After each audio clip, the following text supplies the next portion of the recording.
Hey Wangshan family, welcome back. Let's start our new chapter. Hussain का call disconnect करने के बाद विंग सोना चाहता था, पर उससे पहले उसे पानी चाहिए था। इसीलिए वो रूम से बाहर निकलता है और किचन एरिया की तरफ जाने लगता है। विंग किचन एरिया से बॉटल पिक करके वापस आने ही वाला था, तभी उसे अपने आसपास किसी की स्ट्रॉन्ग प्रेजेंस का एहसास होता है। विंग उस फेरोमोन से समझ चुका था कि सामने वाला पर्सन कौन है। विंग उस पर्सन को अवॉइड करके अपने रूम की तरफ अपने कदमों को बढ़ा ही रहा था, तभी वो फील करता है कि उसके हाथ पर किसी की स्ट्रॉन्ग ग्रिप है।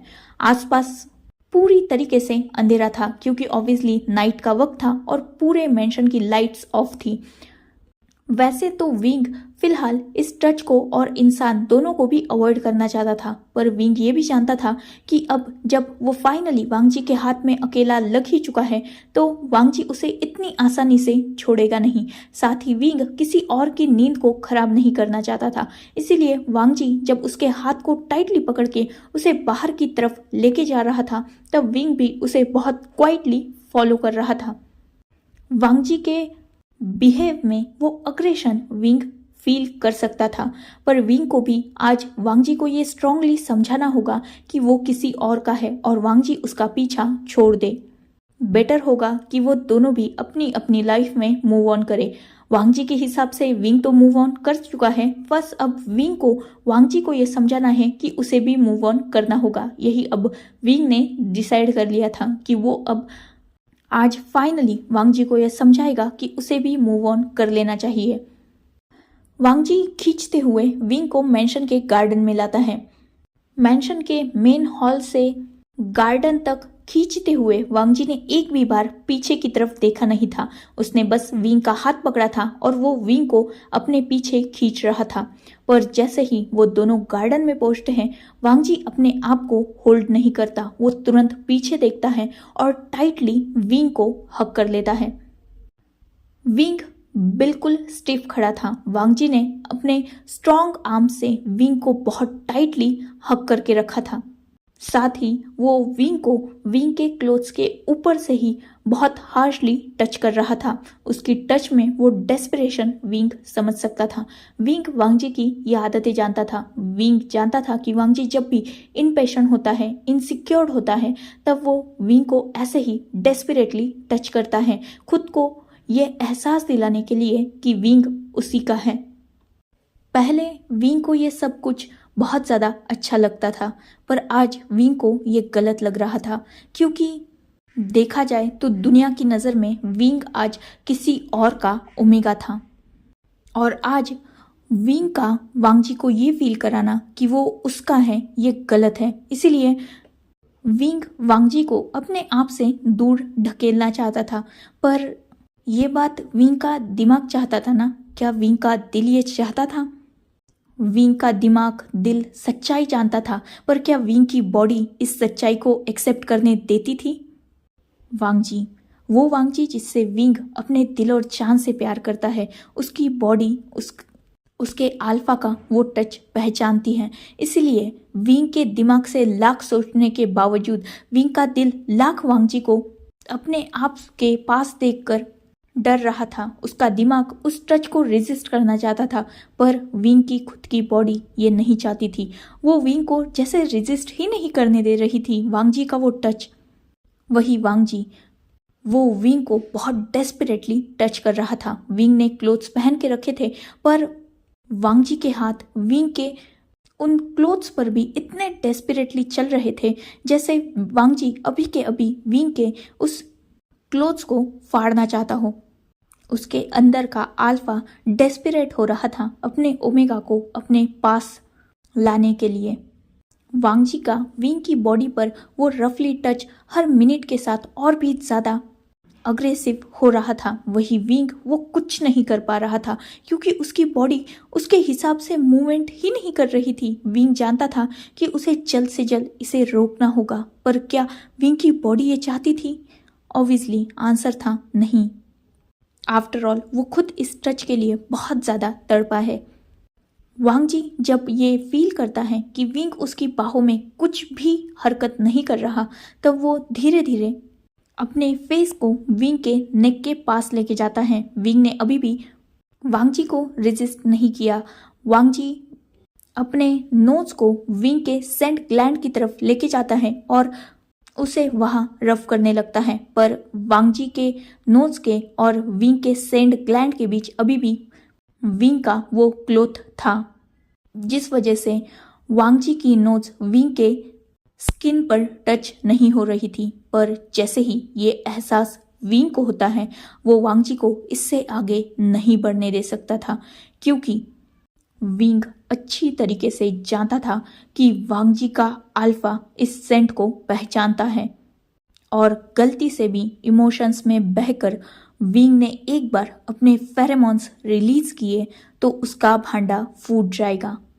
वो आज सुबह ही नी हुसैन को प्राउडली अपना अल्फा कह रहा था, पर अगर एक बार विंग के वो रियल फेरोमोन्स रिलीज हो गए तो वांग जी ये समझ जाएगा कि विंग अभी तक अपने अल्फा के साथ, या जो सबकी नज़र में विंग का अल्फा है, उसके साथ बॉन्ड क्रिएट नहीं कर पाया है, क्योंकि ऑब्वियसली अल्फा और ओमेगा में जब भी बॉन्ड क्रिएट होता है तब उन दोनों के फेरोमोन्स मिक्स हो जाते हैं और वो फेरोमोन्स अल्फा पे और ओमेगा पे दोनों की ही बॉडी पे होते हैं और वो सामने वाले को फील भी होते हैं।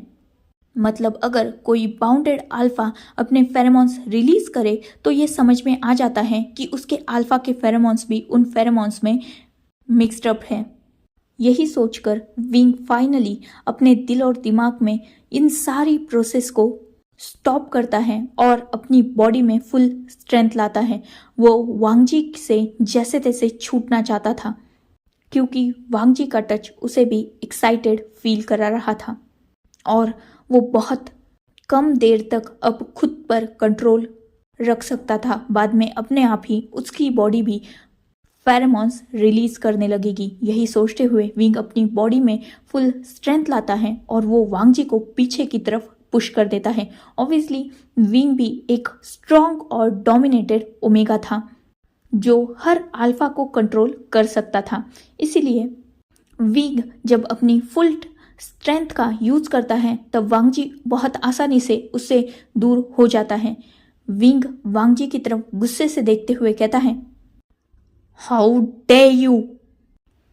इतना सुनना था कि वांग जी के फेस पर स्मक आ चुका था। वो विंग की तरफ देखता है और बहुत फ्री होते हुए मॉकिंगली कहता है, ओह, तो तुम्हें अब याद आया कि तुम्हारा कोई अल्फा है, क्योंकि अब तक तो मैं तुम्हारी बॉडी को बहुत डेस्परेटली टच कर रहा था, बिल्कुल पहले की तरह। याद है तुम्हें विंग? ऐसे मैं तुम्हें कब टच करता था?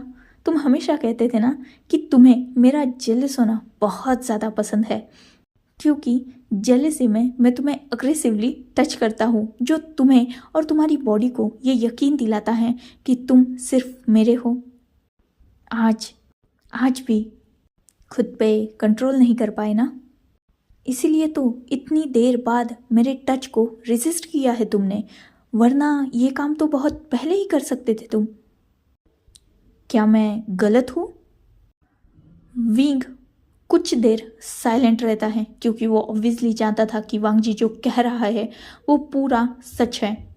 बाद में विंग एक डीप ब्रीथ लेता है और वांग जी की तरफ देखते हुए कहता है, आखिर तुम्हें चाहिए क्या? तुम चाहते क्या हो मुझसे?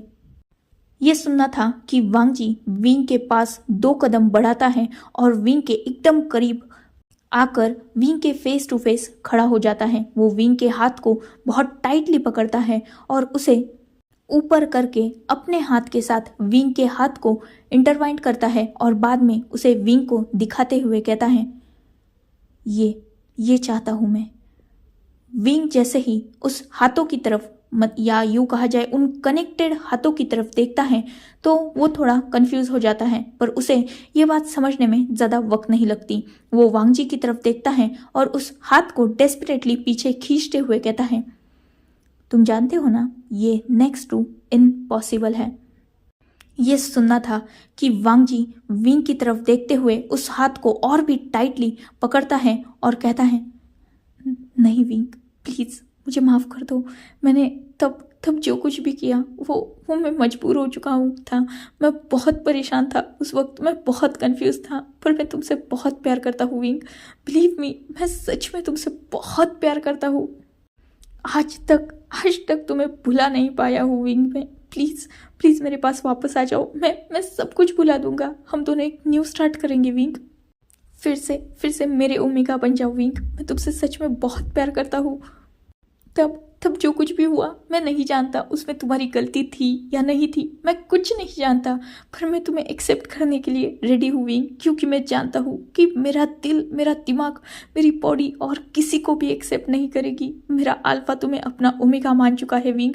तुम मेरे मेट हो, तुम जानते हो ना विंग। और मोस्ट इम्पॉर्टेंट उन सब चीज़ों से ज़्यादा मैं तुमसे हद से ज़्यादा प्यार करता हूँ विंग। नहीं भूल सकता तुम्हें। इन 2 सालों में पागलों की तरह कोशिश की है तुम्हें भूलने की, पर जितना तुम्हें भूलने की कोशिश करता हूँ उतना ही तुम मेरे दिमाग में घूमते रहते हो।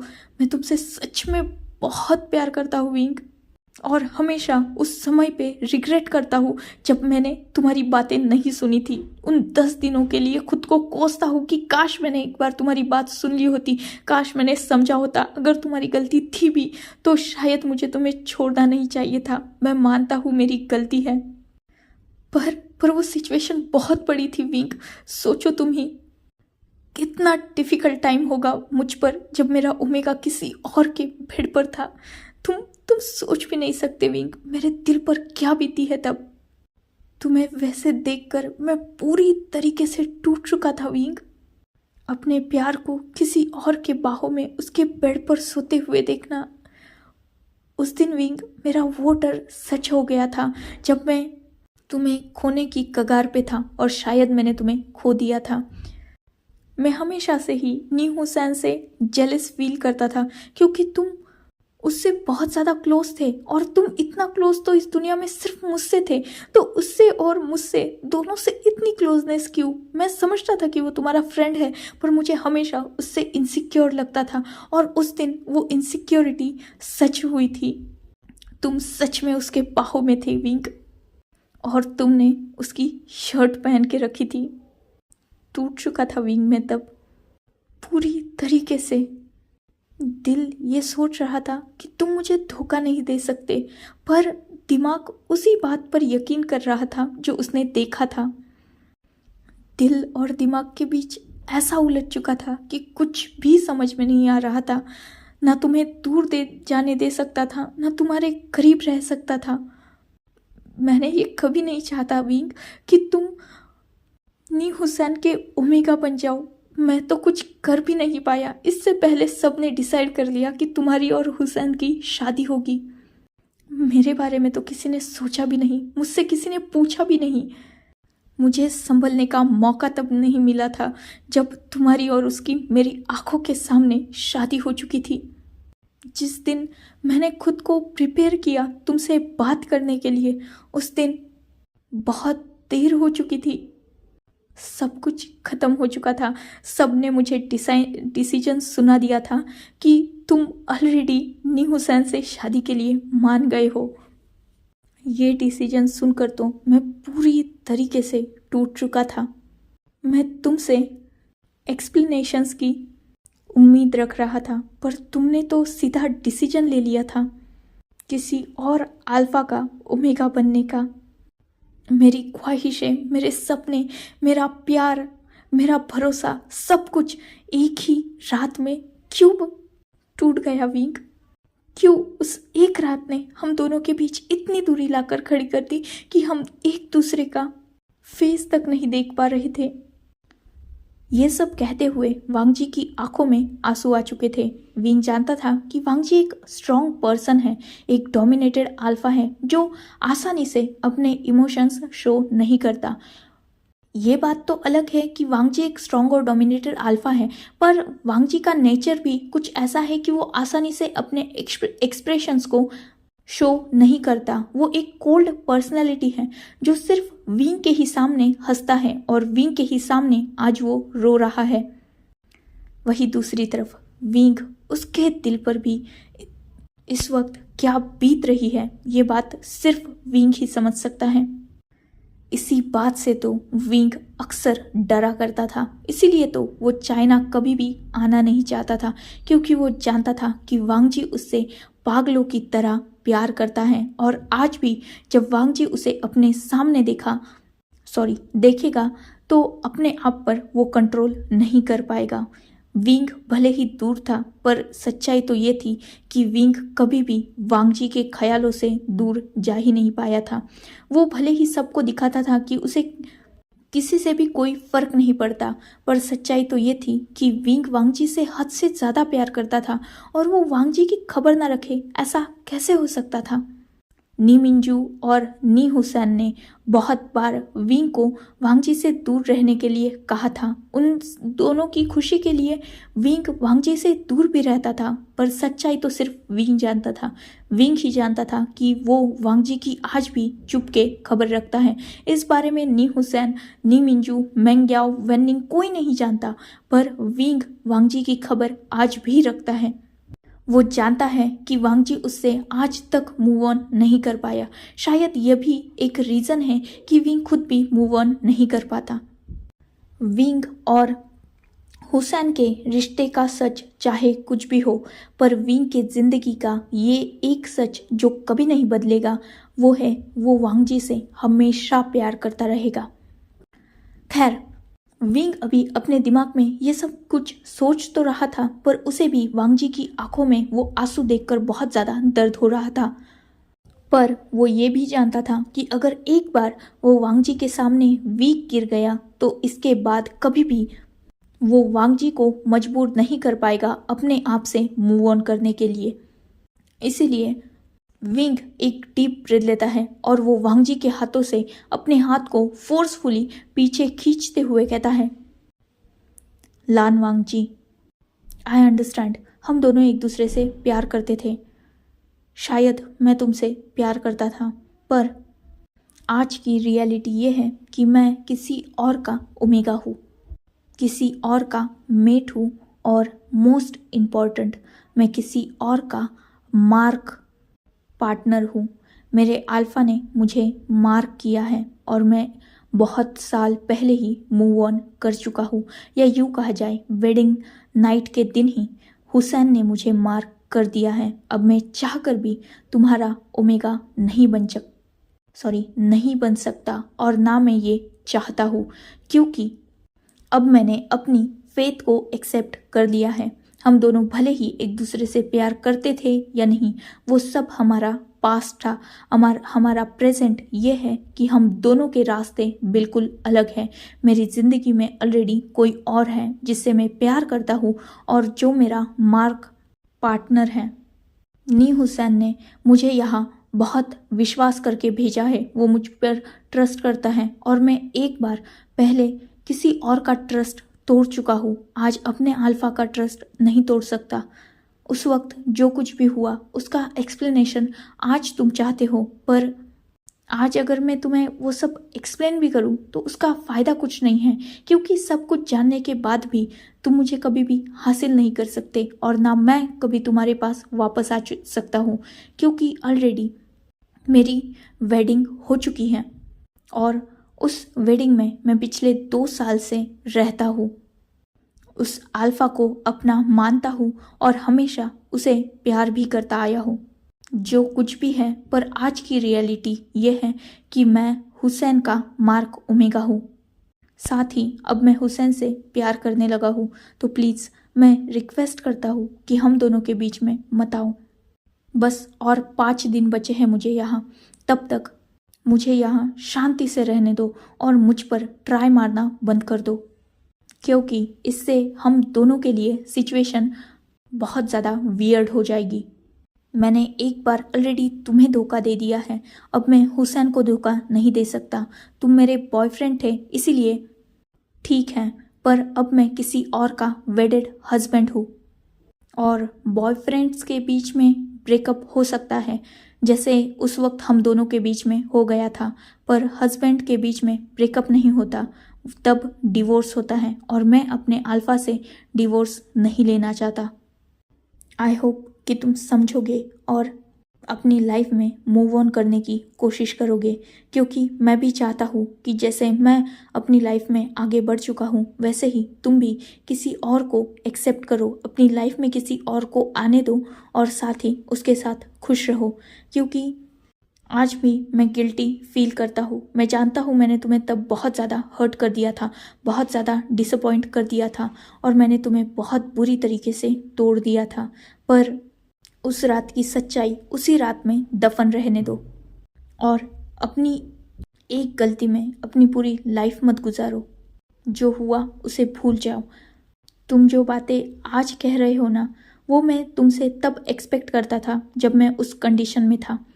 आज मुझे तुम्हारी उन बातों के लिए कोई भी सही और गलत डिसीजन लेने की ज़रूरत नहीं है, क्योंकि ऑलरेडी मैंने अपना डिसीजन ले लिया था। मैं हुसैन से शादी कर चुका हूँ।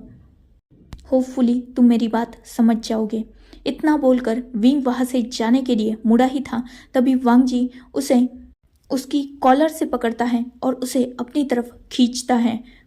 विंग जो कुछ भी समझ नहीं पाया था वो अचानक लड़खड़ा जाता है, पर वांगजी उसके वेस्ट से उसे पकड़ के उसे स्ट्रेट खड़ा कर देता है। वो विंग की वेस्ट को बहुत टाइटली पकड़ चुका था और उसका दूसरा हाथ विंग की शर्ट की कॉलर को साइड में करने के लिए डेस्परेट हो रहा था, क्योंकि वांगजी विंग के नेक के पास वो मार्क देखना चाहता था।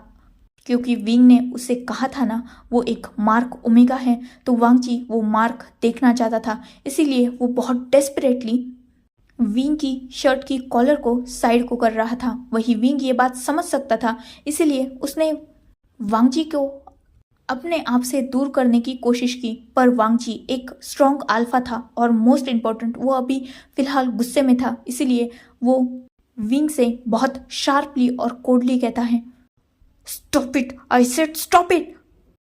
शांत रहो, मैं कुछ नहीं कर रहा।